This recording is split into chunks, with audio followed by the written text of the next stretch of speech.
Welcome to Luma Sleep, where stories slow the world down and help you find rest. I'm Luma, your guide tonight. Thanks for being here. Tonight, we won't rush toward dreams. We'll arrive slowly.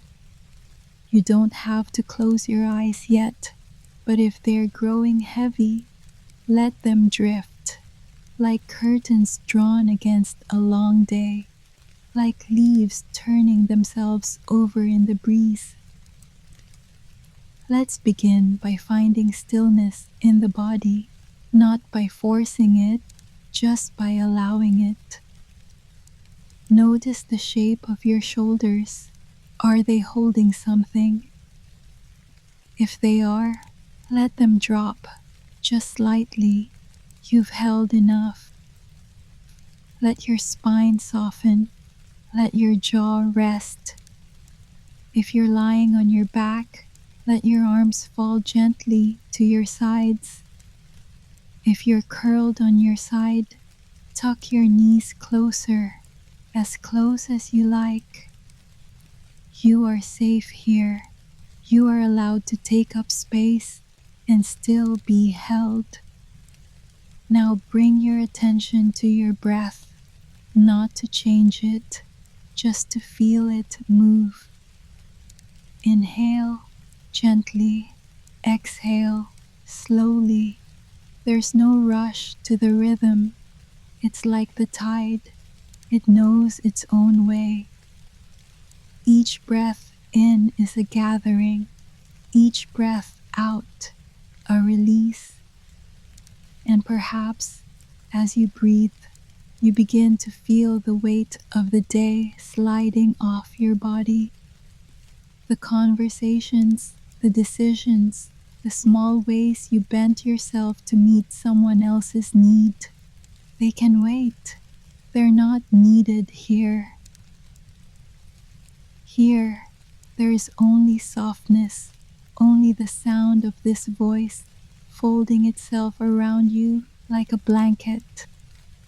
And as your breath deepens, you may start to notice that even your thoughts are slowing, not disappearing, just stepping back, making room. If something in your chest is tight, you don't have to name it. You don't have to fix it. Just breathe around it. Let it know it can be there and still be at peace. You are here, exactly as you are, and that is enough. Now that your body is a little quieter, we'll soften the world around you too. Imagine the air tonight is different, not colder, not warmer, but gentler. Like it's aware of your presence, like it's adjusting itself so that you feel perfectly met. There's a stillness to it, not empty, but aware. The kind of hush that wraps itself around old houses after the lights go out. The kind that settles in corners where people once whispered. The kind that only exists when the world no longer needs your doing, only your being. If there's a sound, it's distant and soft. Maybe it's the wind dragging its fingertips across the eaves. Maybe it's the slow tick of a clock that forgot what it was counting. Maybe it's silence itself, not absence, but presence. There's a light, too, but it's not the kind that glares. It's the sort of light that belongs to late evenings, filtered through curtains, glancing off worn books, draped across the arm of a quiet chair. The kind of light that doesn't ask to be seen. It just stays because someone might need it. You are surrounded now by a room that expects nothing from you. Not words, not answers, not cheer, just breath and maybe rest. So let your hearing widen, not straining, just allowing. Let the quiet press gently into your ears like cool hands cupped around your head. No one will call your name right now. No one will ask you to rise. The only rhythm here is your breath. The only sound, the story waiting to unfold beside you. You're almost ready to hear it, but not as an audience, not as someone meant to follow, just as someone meant to feel, to lie back and let softness arrive. You don't need to listen closely, not to every word, not to every image. This story isn't meant to be caught. It's meant to hold you. Like a song you hear through a wall, it's a shape just enough to lull you, but not enough to pull you from sleep. This isn't a tale that asks you to follow. There's no chase here, no climax, no race to the end. Only breath, only softness, only the gentle unraveling of something quiet that's waited long enough to be told at last. We are about to enter a space between light and dark, between known and forgotten, the place where stories slip when no one writes them down. Somewhere between the slipper and the ball, between the crown and the ashes, there was another girl. She didn't wear glass on her feet. She didn't dance in gold. She didn't leave anything behind because no one asked her to come. But she was there, and her story, though unpolished, though uncelebrated, still breathes. You don't need to reach for her. She will come. And when she does, you won't need to understand her. You'll just feel her near. Let yourself lie back. Loosen your grip on the day. There is nothing more to do. You are no longer preparing for rest. You are in it. Let the story begin in its own time. It will find you. Not all forgetting is cruel. Sometimes it's just what happens when the world turns its face towards something shinier. It doesn't mean you were unloved, only that the light shifted, only that someone else's story sang louder in that moment. You were still there, you were still breathing, you were still folding your hands in your lap, wondering if anyone would look over. Sometimes the forgetting isn't dramatic, it's soft. So soft, you barely notice it until one day you do. You find yourself standing in the same room, but the conversation has moved on. You reach for a memory, but no one else remembers it. You speak, and the sound seems to fall into a space where no one thought to leave a chair for you. It's not rejection, not quite.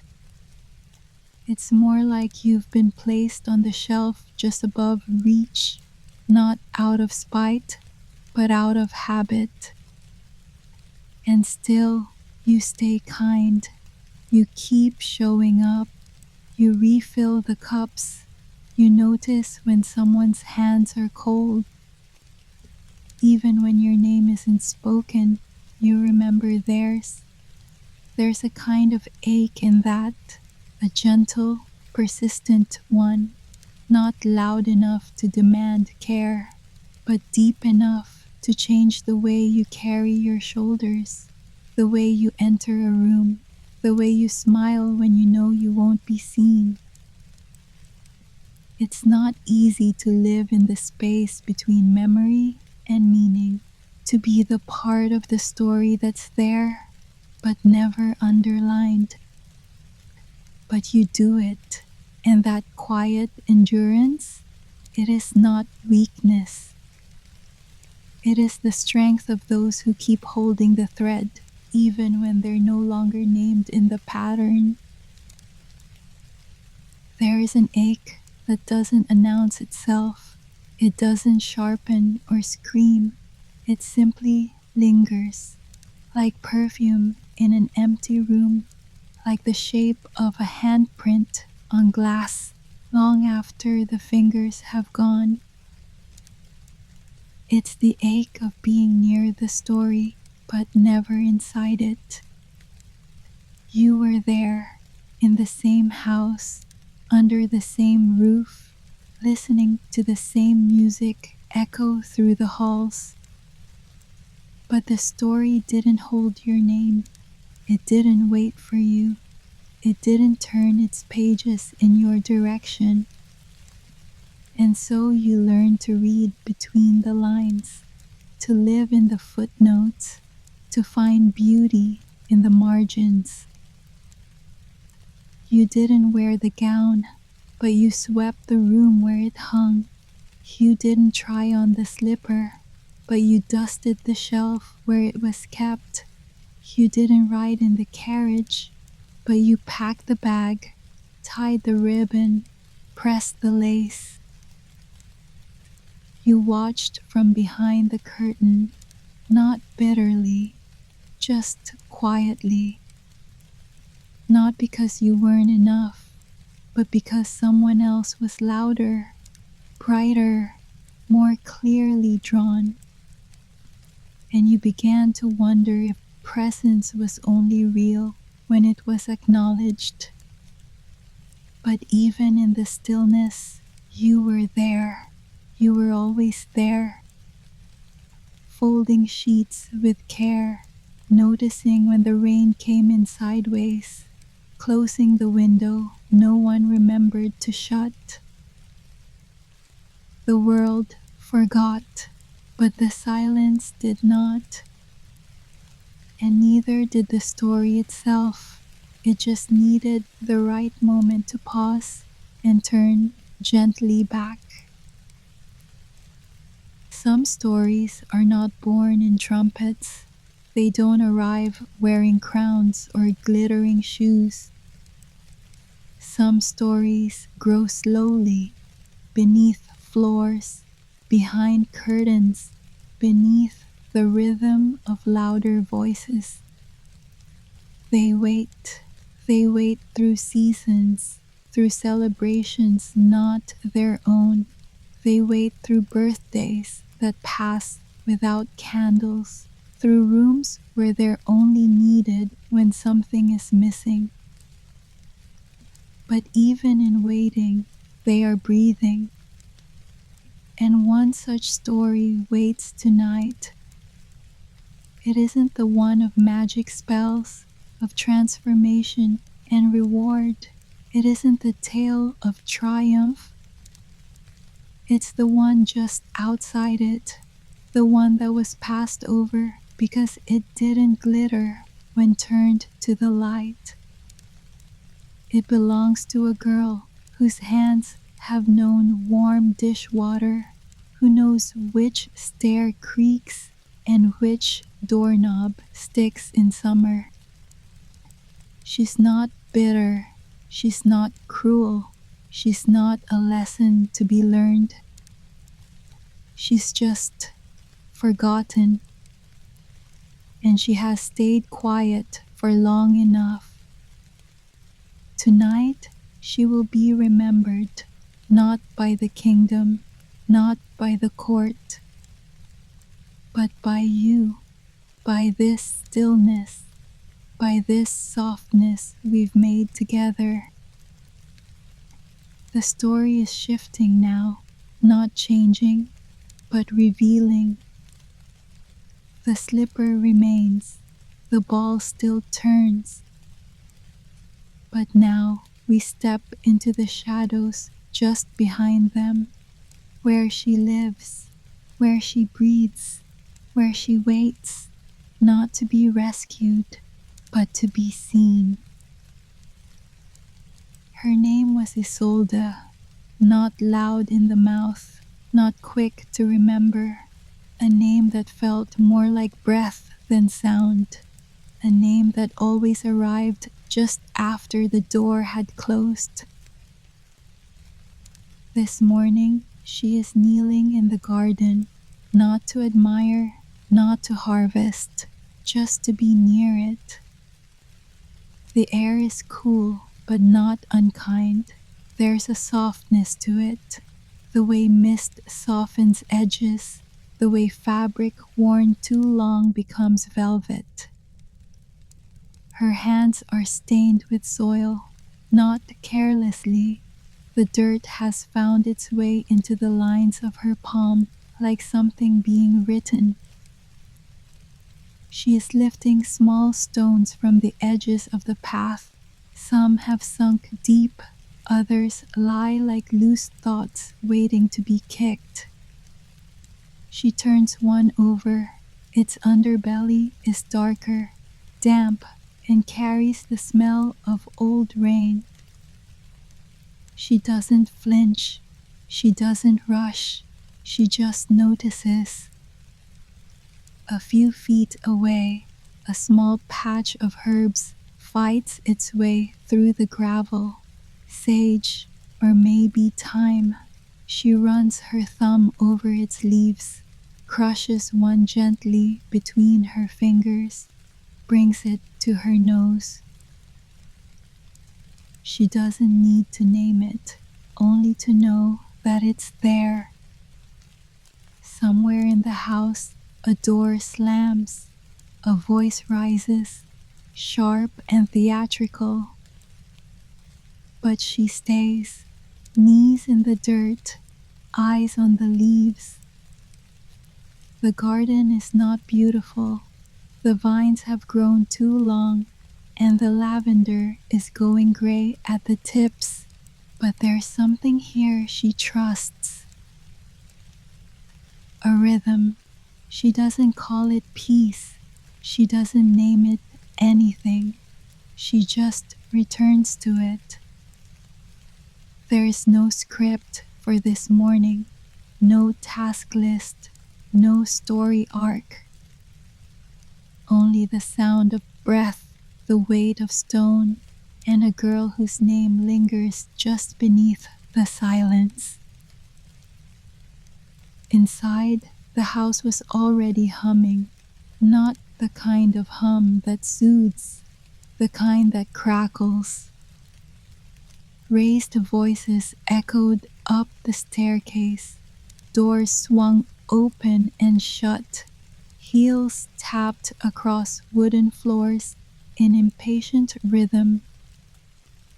The day had only just begun, but already it was asking for too much. Isolde stepped inside slowly, peeling off her garden apron, folding it once, then again. No one would notice if she left it draped on the railing, but she folded it anyway. Her fingers smelled of thyme. She liked that. It lingered. In the hallway mirror, her reflection passed faintly, like steam across a window. She didn't stop to look. She rarely did. Instead, she moved toward the kitchen. The floor was cold here, stone laid in patterns long forgotten. No one in the house remembered who had chosen them. She filled the kettle with water from the pump that hissed. It always hissed, a sound she had come to find comforting, as if the house were sighing out some of its morning tension. While the kettle heated, She reached for the loaf of bread left unfinished on the board. She cut it carefully, not to keep it even, but to make it last. Outside the kitchen door, a bird called once, then fell silent again. She paused, hand on the teacup, listening. Not for the bird, but for the difference. The difference between her world and theirs. Theirs was noise and lace and perfume bottles overturned in haste. It was gossip and grand schemes, hems too long and corsets too tight. Hers was quieter, frayed edges, still hands, things arranged in gentle rows, not for show, but for peace. She wasn't trying to escape them, not exactly. She was just trying to stay whole inside herself. And in that moment, as the kettle began to hum and the sun stretched long across the table, Isolde let herself be nothing more than a girl in a kitchen holding warm bread and choosing quiet. Isolde rarely spoke unless spoken to, and even then her words came like petals, delicate, measured, soft enough to go unnoticed if you weren't paying attention. But silence had always been her native language, not absence, not withdrawal, just a quiet kind of presence that lived comfortably in corners, in routines, in breath. She didn't fill silences, she held them. She didn't interrupt, she listened. And because she didn't clamor for attention, most believed she had nothing to say. But she noticed things, the way the shutters trembled before a storm arrived, the way one of her sisters gripped the windowsill just a little tighter on days when the letters never came, the way the firelight flickered differently when someone entered the room with too much on their mind. Isolde knew these things the way you know a song without ever learning the words. She moved through her world as one might move through water, with awareness, with fluidity, with care. And though no one named it, there was a kind of power in that. To be steady when others flared, to be still when others scattered, to tend to the hinge before it creaked, to refill the pitcher before it emptied. She had never thought of herself as forgotten, not until the others began writing the story without her in it. But even then, she didn't try to squeeze her way back in. She didn't raise her hand. She didn't shout. She just turned inward and began to build a world there that was soft and deep and hers. A world where quiet was not a void, but a voice, and hers, though rarely heard, was always listening.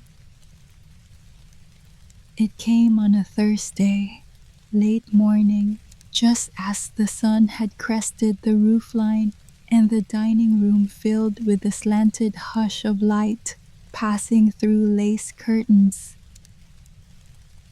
Isolde was in the pantry, counting the jars. She liked knowing what was there, the weight of it, the quiet readiness of a shelf full of things that waited without complaint. She heard the knock, but didn't rush. Someone else always got the door.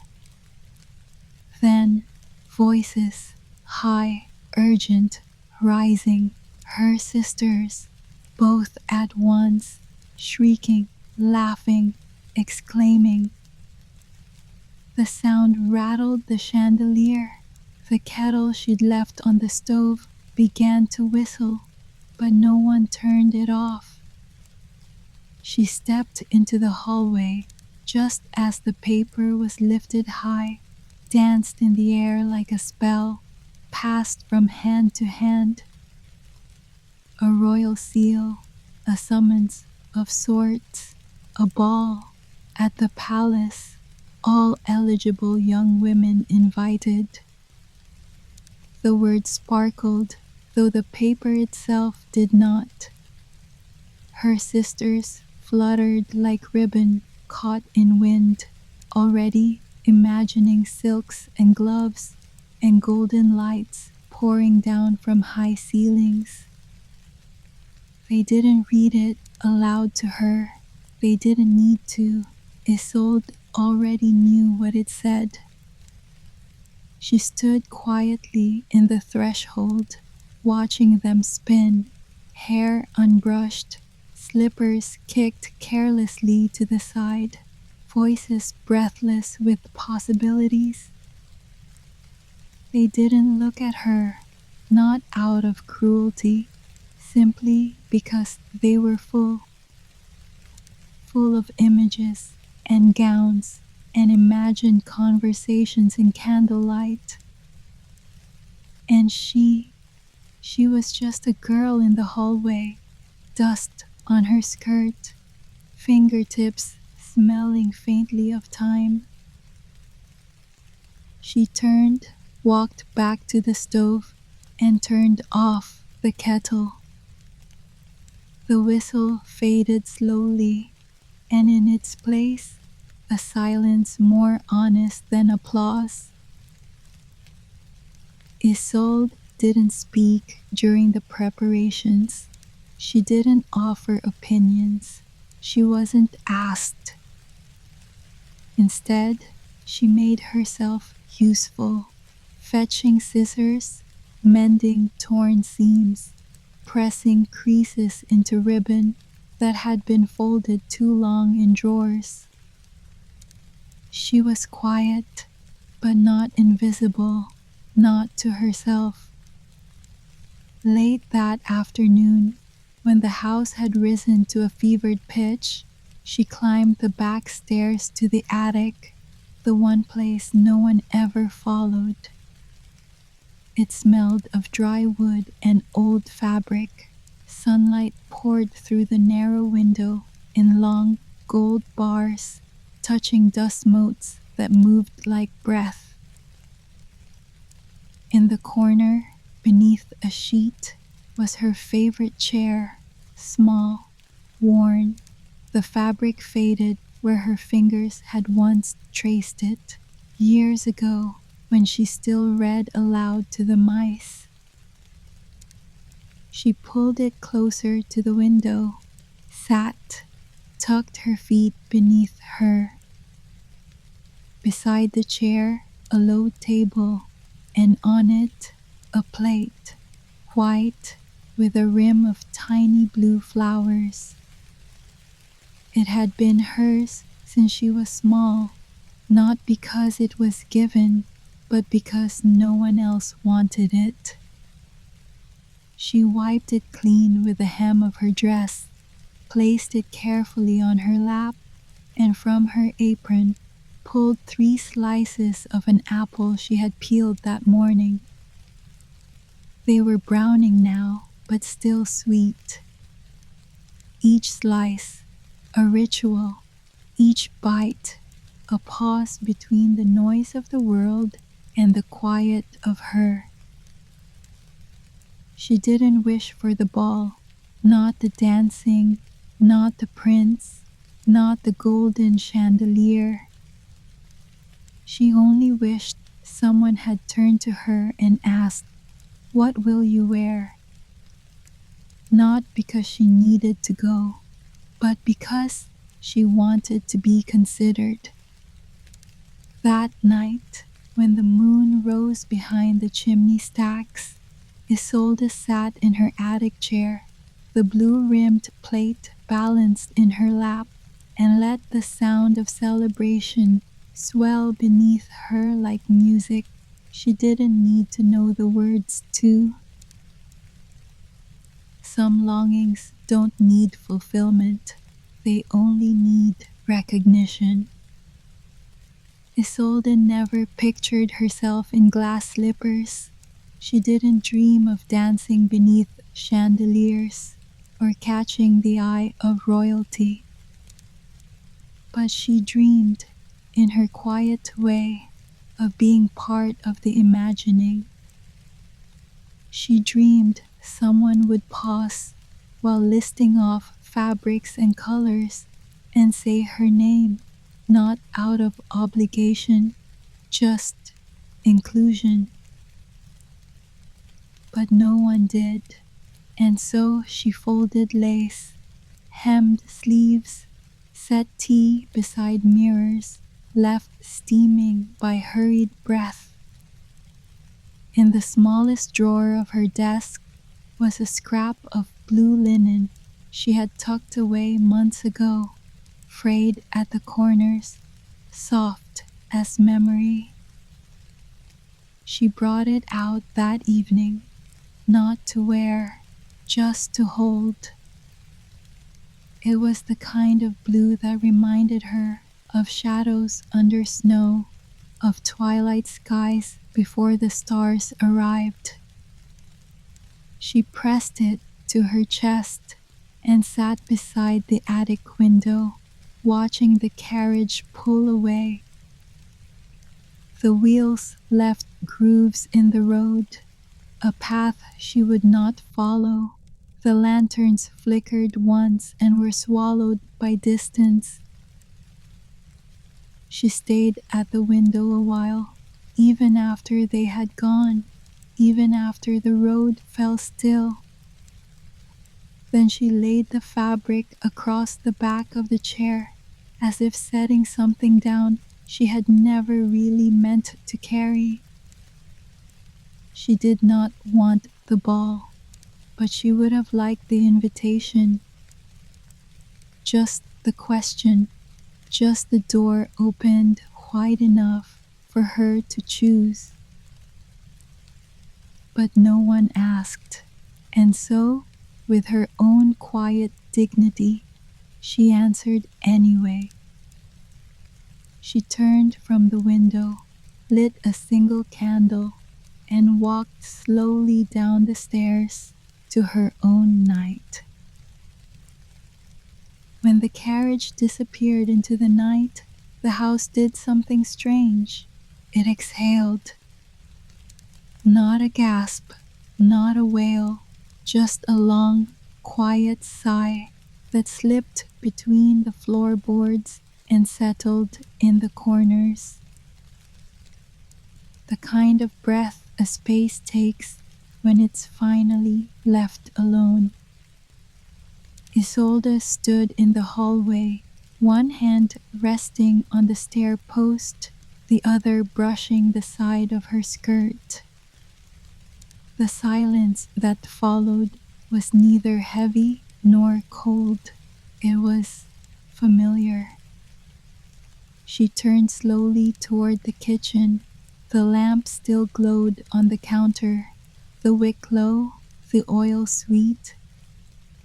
She moved as if walking through water, each step deliberate, each motion its own small ritual. First, she filled the kettle, then she set a single cup on the table, not delicate china, just one of the sturdy earthenware ones with the faded vine along the rim. She sliced a bit of bread, spread it with the last of the plum jam, sat in the chair nearest the window, and watched the night settle itself across the garden.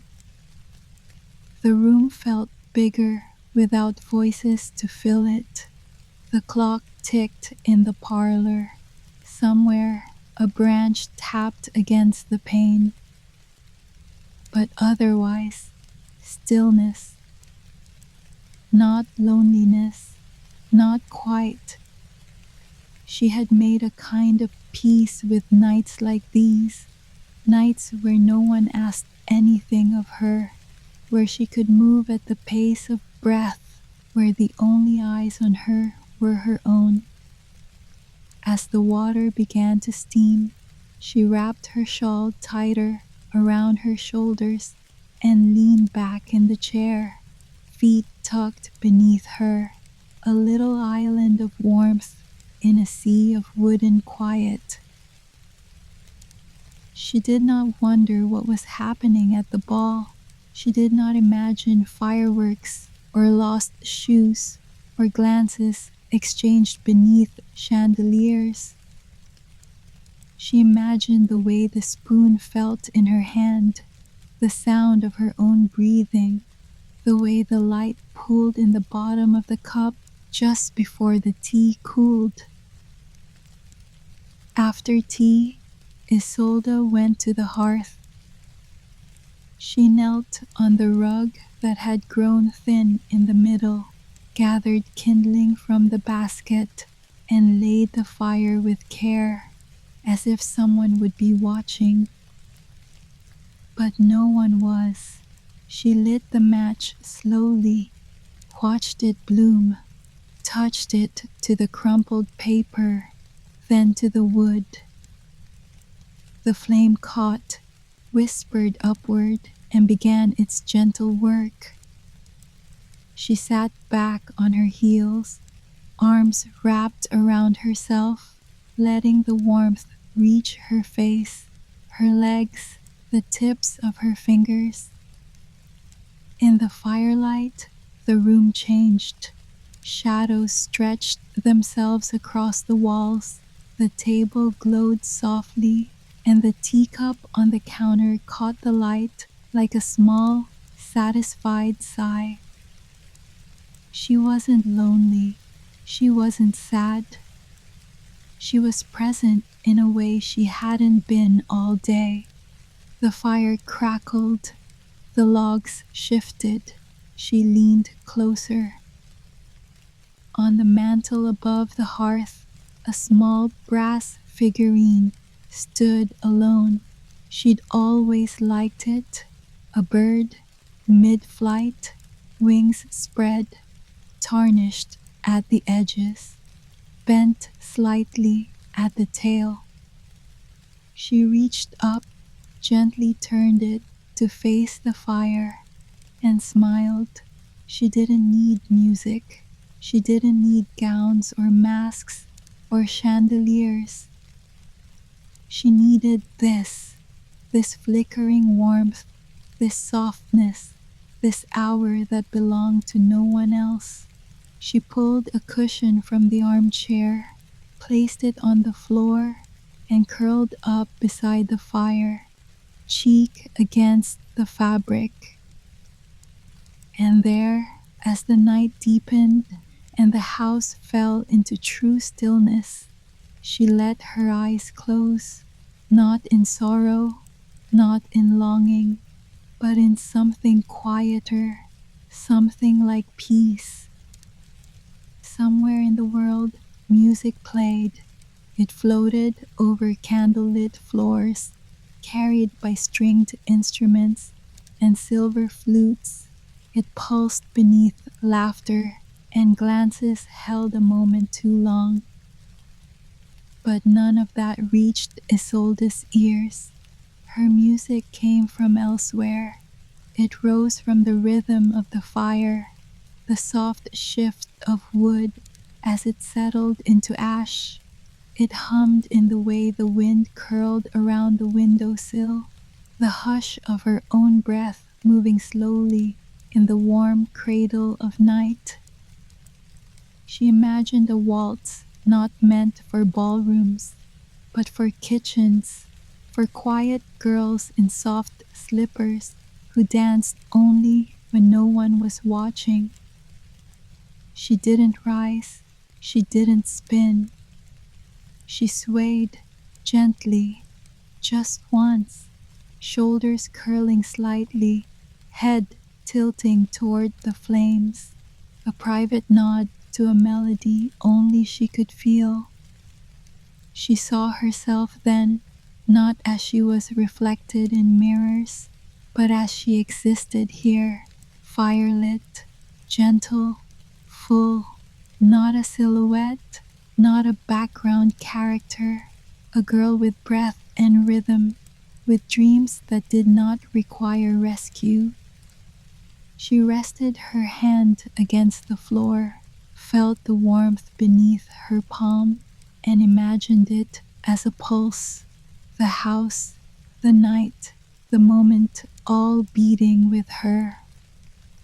When the last log cracked and settled into embers, she rose slowly, not with regret, not with longing, just with the quiet certainty that this night had belonged to her and her alone.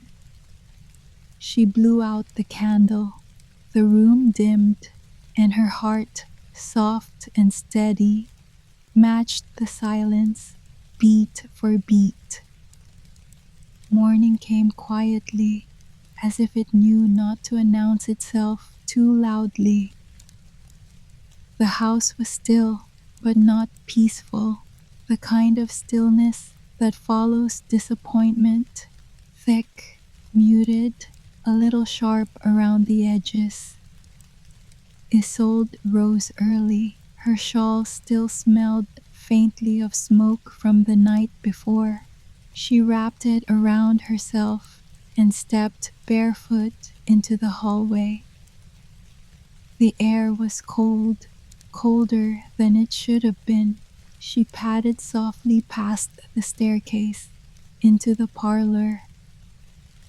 The fire had gone out, only ashes now, spread thin in the grate like breath that had finished its story. The chairs were crooked, the rug had been pulled half off its mat, and on the side table a single rose lay bruised, its edges browned, its stem bent, its petals curled inward as if it, too, had expected something different. She picked it up gently, turning it between her fingers. This had been tucked into someone's hair, one of her sisters, probably, chosen hastily, dropped without notice. Now it was here, in her hand. She didn't try to revive it. She didn't place it in water. She simply held it, let it be what it was. Then she walked to the kitchen and filled the kettle again. Always the kettle, always the breath between moments. While the water heated, she stepped outside. The sky was pale, clouds hung low, not rain clouds, just the kind that stay too long. The garden was quiet, the same rose bushes that had once been pruned for bouquets now sagged with the weight of bloom and time. She didn't cut them, she just brushed a petal here, straightened a stalk there. She whispered nothing, and the garden whispered back. The attic was cooler than usual. Dust shifted softly in the light as Isolde stepped inside, her shawl gathered tightly across her chest. She moved slowly, past the chair by the window, past the little stack of folded linens that smelled of cedar and forgotten summers. In the far corner, beneath a slanted beam, was the old mirror. She had never liked it, not because of what it showed, but because of what it didn't. It was tall, framed in dull brass, the kind that tarnishes to green along the edges. It had once been part of a dressing table, now long dismantled. Only the mirror had been spared. She stood before it now, not straight, not posed, just there, breathing. Her reflection looked back, not expectantly, not approvingly, just truthfully. There she was, hair unbound, eyes clear, face neither soft nor hard, just honest. She tilted her head, not searching for beauty, just checking for herself. Then she turned, walked to the low chest beneath the eaves, and opened the lid. Inside were the things she had collected and forgotten: scraps of ribbon, a broken brooch, a dried sprig of rosemary tied with red thread. At the very bottom, wrapped in a square of linen, was the box, wooden, carved, small enough to fit in one palm. She sat on the floor, cross-legged like a child, and opened it.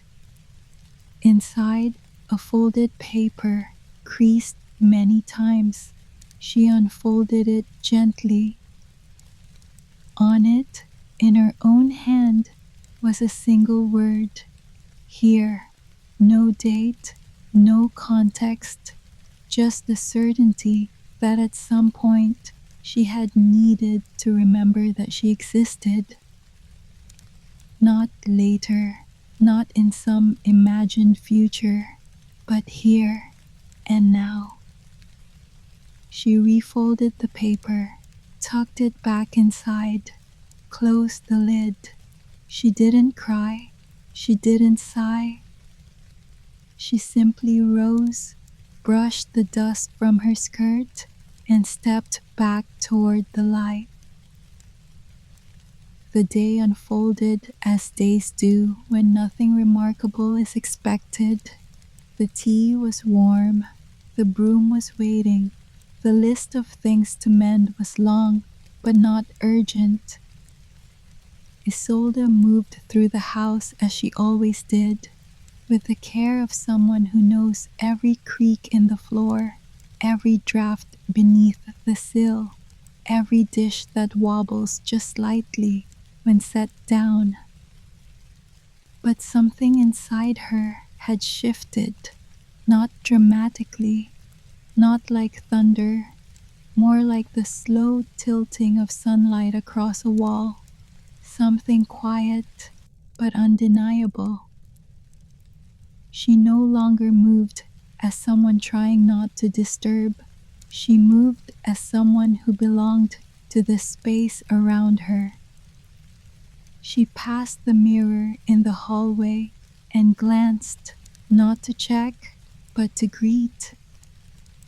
She touched the brass bird on the mantel and let her fingers linger.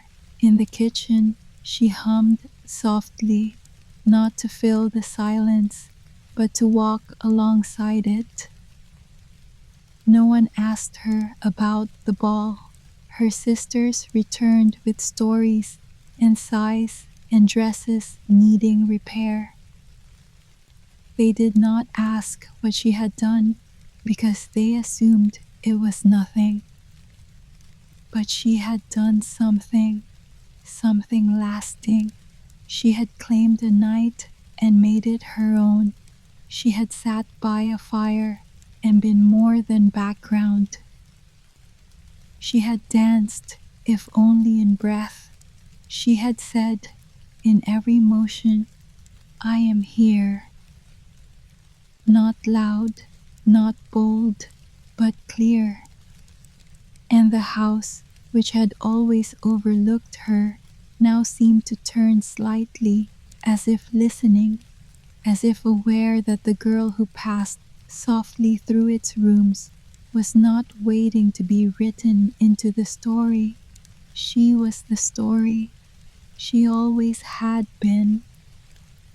There are certain kinds of strength that never raise their voice.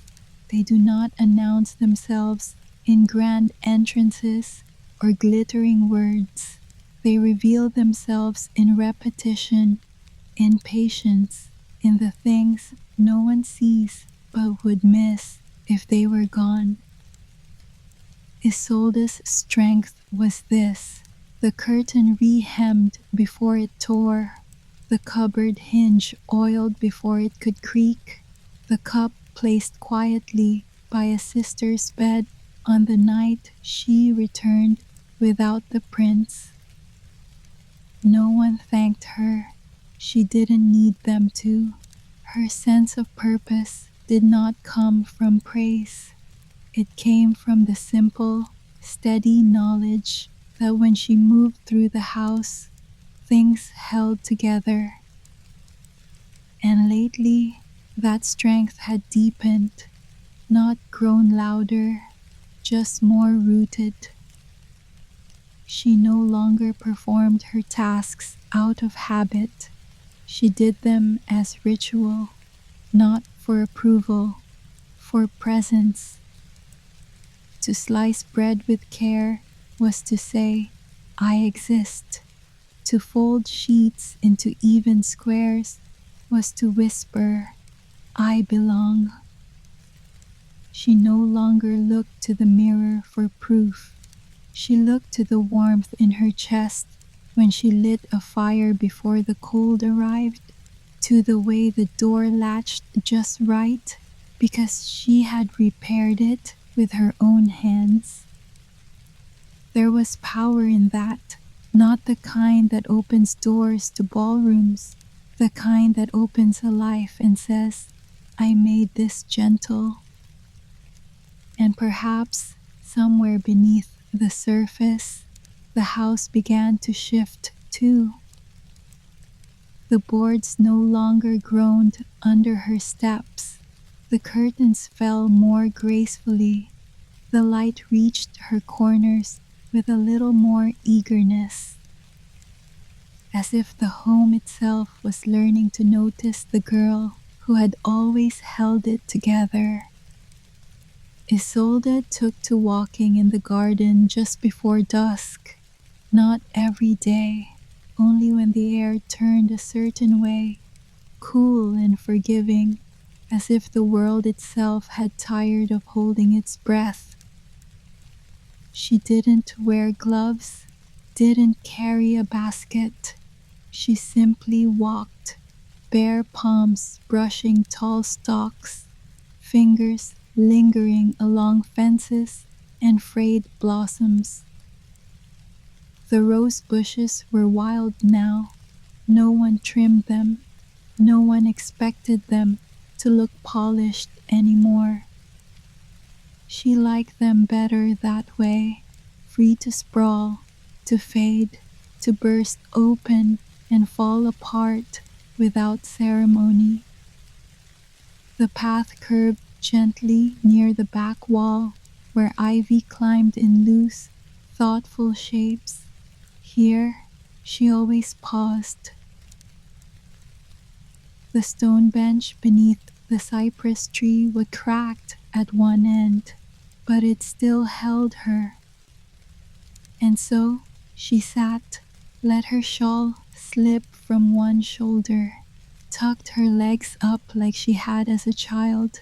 From here, the house looked smaller, less imposing, just a building with windows that sometimes reflected the sky.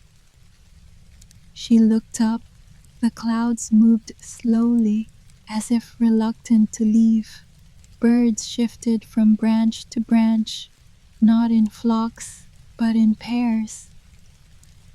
The world, it seemed, was gently coming apart and back together again, one breeze at a time. She leaned back, closed her eyes, listened to the small, almost forgotten sounds. Leaves touching leaves, wind whispering against stone, the occasional thud of a pear falling in the orchard, unnoticed but real. She did not wonder where she should be.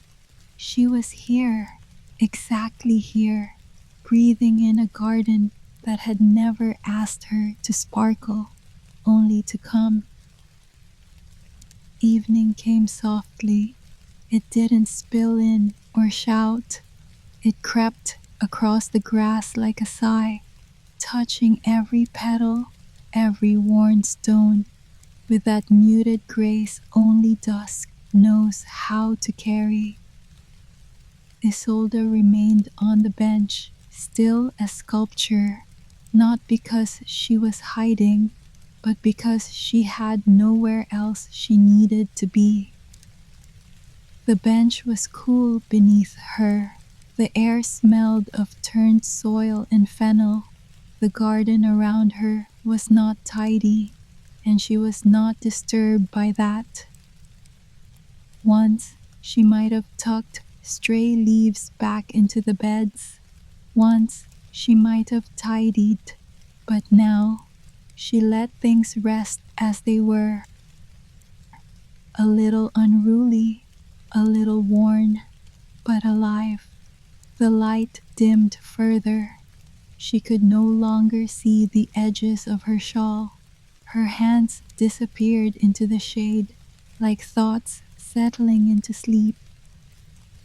From the house, no one called. From the road, no one came. And still, she felt no absence. She reached into her apron pocket and drew out a single ribbon, blue, faded, soft as breath. She had kept it all this time, not as hope, but as a reminder. She untied it slowly, ran it between her fingers. Then, with quiet intention, she tied it around her wrist. Not to be seen, only to belong, to herself, to this moment, to the stillness that no longer meant she was forgotten. She leaned her head back, rested it against the old tree trunk, and as night finished arriving, she whispered not a wish, but a truth. I am not waiting anymore. That night, the house seemed to breathe with her. The shutters held the wind outside. The floor didn't creak as she moved. The stairs gave no protest under her weight. Everything had softened. Everything had agreed. This night belonged to her. She moved through the hallway without a candle, letting her fingertips brush the wall like reading a language only she understood. In the kitchen, a single ember still glowed in the hearth. She did not stir it. She only knelt beside it, felt the low heat rise like breath from the earth. From her pocket, she drew the note, the one with a single word folded inside. Here. She didn't open it. She didn't need to. She knew what it said. And tonight, she believed it. She tucked it into the crook of a book on the shelf behind the stove, not hidden, but resting. Then she stood, poured herself a little water, and sat in the chair closest to the hearth. Her shawl slipped from her shoulders. She let it. She let everything. This was not the end of a story. It was not the beginning of one either. It was something simpler, something truer. It was a night in which nothing was asked of her. No slippers, no sparkles, no rolls. Only this, to be in her own breath, in her own room, in her own name. And the last light in the hearth flickered once, then fell to ash without sorrow. Isolde did not look back. There was no need. She had no pages to revisit, no moments to smooth or reimagine. Everything that mattered had already settled in its place. And the things that didn't, they no longer reached for her. She walked slowly to her attic room, bare feet whispering against the steps, the shawl now draped over one arm, the blue ribbon still tied, warm against her wrist. The door creaked as it opened, a familiar sound like an old friend clearing its throat. Inside, the air was cool, but not distant. The little chair waited by the window, and beside it, the small table, the plate, the cup, everything quiet, everything still. She sat again, not because she was tired, but because she liked the way this room held her. Like a book left open to a favorite line, like breath between heartbeats. She looked out over the garden, though it had vanished into night. No moon tonight, only stars, scattered and humble. Not trying to dazzle, just keeping watch. She rested her hand against the window pane, cool glass beneath her palm, and for the first time, she didn't wonder what might have been. She only remembered what was. Not regretfully, not longingly, just kindly. She remembered the scent of time on her fingers, the hum of the kettle, the rose petals, bruised but held. She remembered the song the fire had sung, the one no one else had heard, and she remembered herself not as someone left behind, but as someone who had stayed and made something beautiful from the stillness. When she laid down that night, she didn't pull the blanket too tightly. She didn't need to tuck herself in as if she might vanish in sleep. She was already here, fully, quietly, here. The ribbon was still on her wrist. She let it stay, the shawl folded at her feet, the window slightly ajar, letting in the gentlest breath of night. Outside, the garden exhaled, branches swayed like sighs. The house creaked once, a memory passing through its bones. Isolde turned onto her side, faced the wall, not to hide, just to rest. She didn't pray for tomorrow. She didn't wish for yesterday. She only let herself be held by the moment that had finally, after so long, made space for her name. Not shouted, not sung, just whispered, soft as wind against a windowsill. And the wind stayed with her.